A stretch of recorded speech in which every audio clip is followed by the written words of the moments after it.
เพราะกำลังมันสิขึ้นป้าเนี่ยมันเห็นปลากระแตบ่ป้าจากใดสะดุ้งได้เนาะมีลายป้าป้าดีเหรอ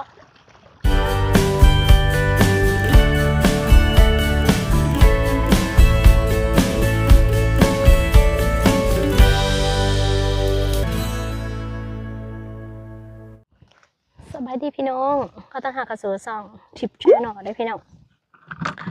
ตอนนี้ทิปมาหน้าแซงมือนี้ได้ทำมอมไม้ให้มาดูดน้ำออกแต่ไฮหน้าเพราะว่าเขาจะติดงานจริงๆมาน้องเคยสิลงมาเมื่อเสาร์นี้แต่ว่าเพิ่นค่าหายพุ่นกับแป้งของหัวแล้วก็เลยบ่ได้ลงมาก็เลยว่าให้ทิปลงมาแต่ว่าทิปกา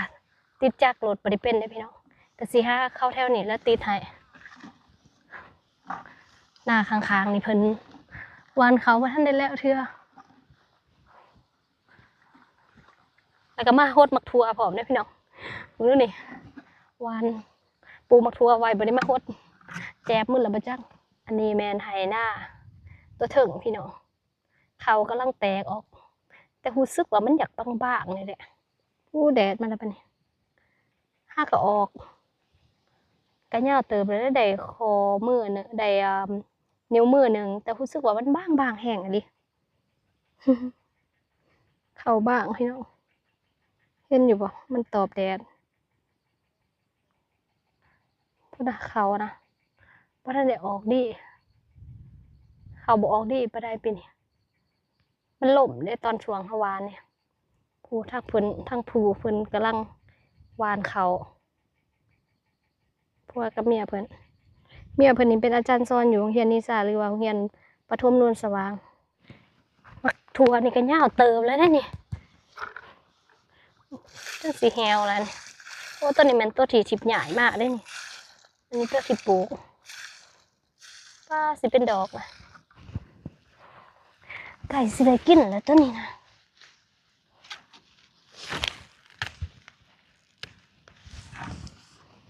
โอ้ทั้งพุ่นน้ำ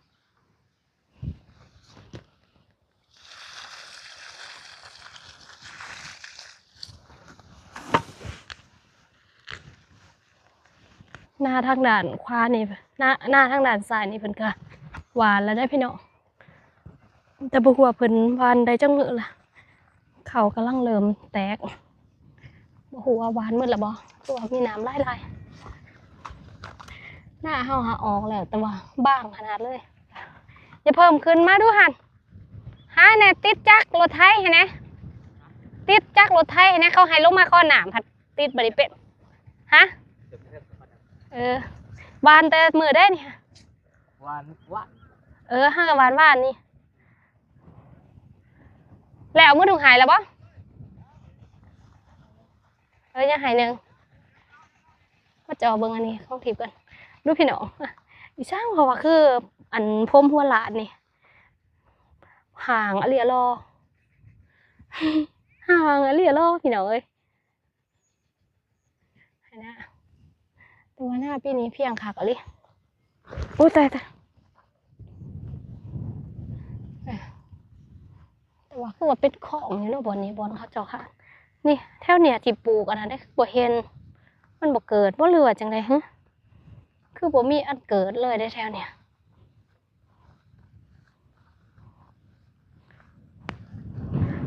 คือว่าบ่เห็นเกิดปลูกมักถั่วมักทางไว้คือว่าบ่มีบ่เกิดสามจักบ่เห็นเลยเขาบ่ได้โหดบ่เห็นเลยได้นี่บ่เห็นจักต้นเลยบ่เห็นต้นเอียงก็บ่เห็นเลยนี่ปลูกมักถั่วไว้แถวนี่บ่เกิดเลยปลูกบ่ได้โหดน้ำผลทางพุ่นเบิ่งปีนี้หน้านี้แล้วก็ฝากมันไปได้ยินว่าเขาเจ้าก็สิมาเห็นนะแต่คือสิยังบ่ทันได้ลงมาบ่รู้จังได๋ยังไปเบิ่งหน้าเราก่อนสบายเอาน้ำเขานี่เป่งเขาเลยเนาะต้องเอาออกแล้วแล้วนี่ดูดออกดูดออกเอาเขาแล้วก็ออกอย่างนี้แหละป้าลินตลกเนาะเห็นหน้าเนาะเอาเขาออกเสี่ยงกับที่พิต้าอยู่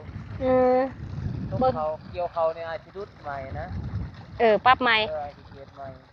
เบิ่งดูทางนั้นเขาลงมาแล้วอันผู้เจ้าหน้าเขา เขาลงแล้ว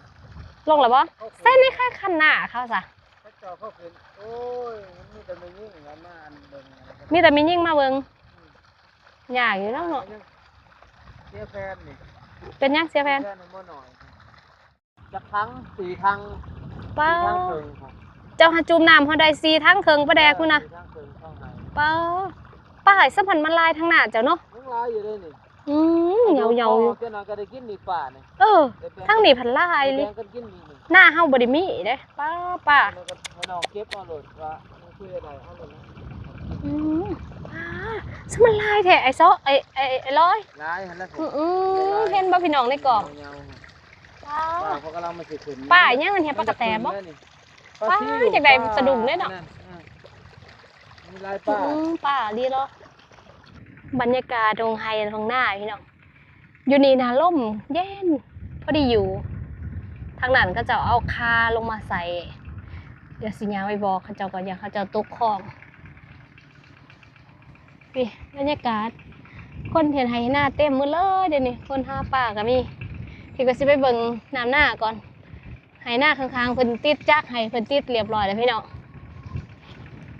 ทางฝุ่นเอาคาลงมาโมแมนบ่คนบานทิพย์อันนี้คือไอ้นี่เพียงจึ๊ดอีหลีน้ำก็บ่ได้หงก็ได้ แต่ว่าเขาอันที่มันบ่ได้ออกแน่บ่ออกแน่หรือว่าเขาจะมาหวานซะอีกว่านี่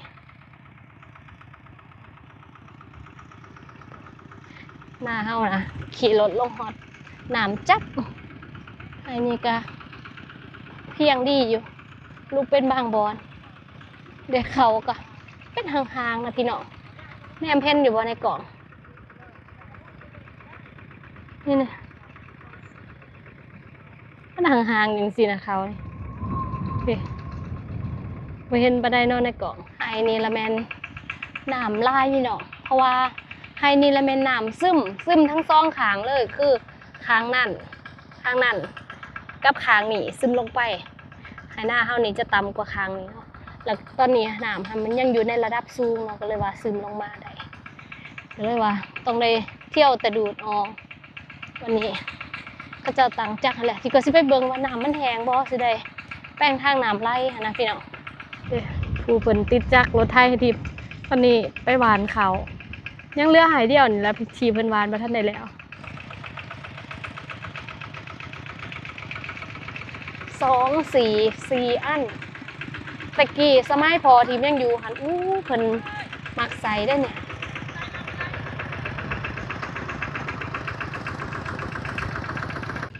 วาอีลี่ได้ไอ้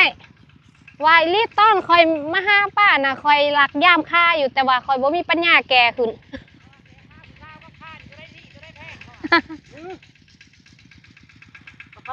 4 อันเพิ่นสิไปโดดบ่ทันบ่มื้อนี้หันที่ว่าสิเอาไก่ขึ้นมาเผาเห็นพี่น้องว่าเอามาปล่อยลงจังซี่มันสิแผ่เชื้อโรคหั่นนะพี่น้องทิพย์ก็คิดบ่พอได้ก็ลืมคิดไปคือกันเนาะคิดแต่ว่าสิได้ไก่บ่แม่นบ่นึงหั่นว่าสิเอาขึ้นมาเผา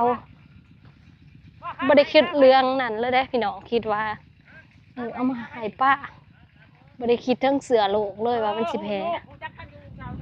เด้คือสิแม่นอยู่หั่นเดี๋ยวสิเอาขึ้นมาฟังอยู่หั่นเด้นี่คอยหันมักย่ามันเอาปลาลดปลาลดกันยามันแห้งหน่อยหาปูหาปลาของมันก็เลยหอยนี่ว่าเฮือให้นี่เฮือเขาเจ้าจะเป็นพี่น้องกันกับเรานี่เป็นดอกกันนะจะให้น้ำมันกลุ่มเด้เนาะมึงดูดยามนี่น้ำลายบัดแห้งแล้วแห้งไว้เนาะแห้งไว้แล้วบัดเป็นลงไอ้แป้มอยู่จักบ่ไอ้แป้มบ่หูได้ไอ้แป้มอยู่ในเข้าฐานโทรศัพท์ในองค์มาบ่จักเพิ่นคนเหือไปใส่ค่าละคนค่าไปใส่เหือลงละเหือค่าแล้วนี่เนาะเต็มอยู่นี่ไปแปลงทางน้ำก่อนพี่น้องน้ำไหลไปยักทันเลย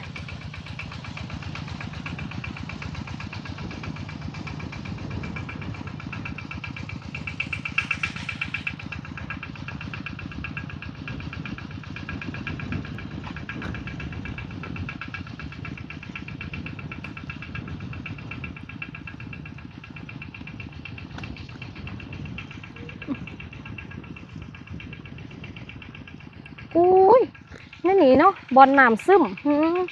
สมพอแล้วซึมแห้งเรียรอ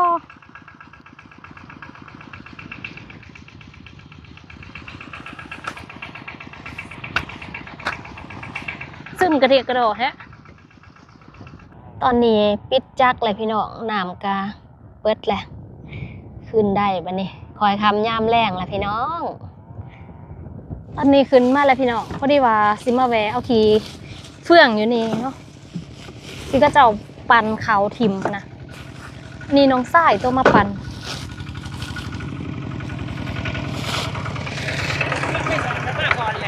ไปไม้ซะนะไปใส่ข้านแล้วขึ้นกะตัดไหมลักหัวขึ้นพร้อมเนี่ยพี่น้องอันนี้เมื่อใส่ส่วนทิพเมื่อใส่ส่วน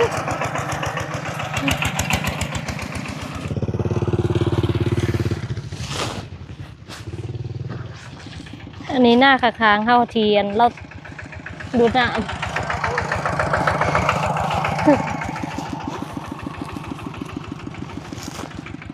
ให้กับเมื่อแล้ว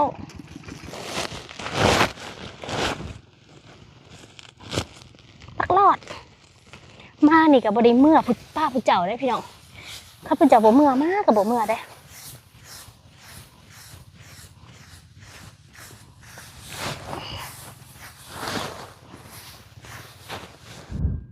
เต็มโหลดเลยกลับบ้านแล้วละพี่น้องสำหรับภารกิจมื้อนี้สีขับรถกระบาดก็ด้วยพี่น้องขอบคุณทุกคนหลายๆที่ติดตามเป็นกำลังใจเหรียญมากพี่น้องตอนนี้กลับบ้านก่อนเจอกันใหม่ในคลิปต่อไปสบายดี